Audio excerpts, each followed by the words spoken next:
and welcome once again to Code with Lima. Today I'm going to be dropping a series of teachings that has to do with the fundamentals, the basics of Swift language. So I'm going to be starting with the popular Hello World that all the programmers use to start a particular language. We're going to be starting with the popular Hello World in Swift. I'm going to show you how to display Hello World, and then from there we're going to move on to other topics, from variables to loops to conditional statements, and I'm going to try as my possible best to teach you in layman terms so you can get it, because it's always best to get like the fundamentals before you dive into the real stuff. It really helps. I hope you enjoy it. Let us get right into it.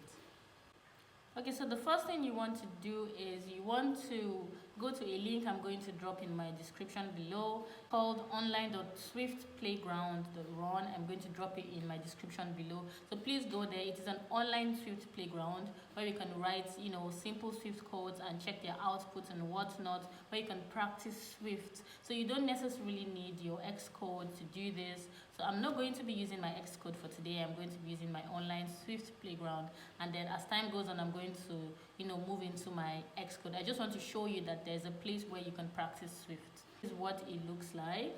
My Swift playground, this is what it looks like. So just click on let's play and we'll start immediately.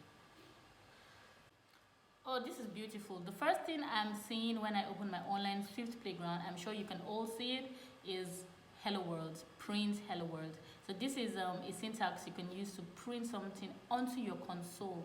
When I mean your console, it is something inbuilt into the IDE, into this particular platform where you can see what you're printing. So if I print Hello World, I should see Hello World in my console. Let me show you. So what I'm going to do is I'm just going to click on the button Run, and you can see Hello World. It's as easy as that. So what you want to put into consideration is the print statements, the brackets, and the double quotes that holds what you want to print. So in this case, we're printing Hello World. You have Hello World inside the double quotes. Say I want to print something else. Say I want to print my name is Lima. And I click on Run. You can see my name is Lima. So this here is called the console. I'm going to be showing you more about it when we fully go into using Xcode. So this is as easy as it can be. You can also print anything you would like. I'd like to print, say, 10. I'd like to print 10, and I click on Run.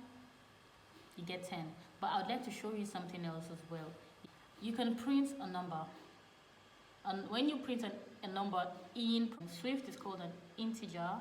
When you want to print a number, you do not have to necessarily put the quotes there, because it is an integer. You put quotes where it is a string, which is characters, a list of characters.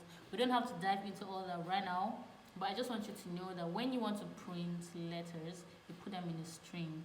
When you want to print numbers, you do not have to put them in a string. If you put them in quotes rather, it would print, but it has been converted into characters. It has been converted into a string. But if you print 10 as a number, of course it will print 10. But if you want to print characters, you put them in a string, and you can say Hello World. There you go. And if you just click on Run, it works perfectly fine. Okay, thank you all for watching this video. Let's go on to the next one. We're going to be treating variables and constants. See you.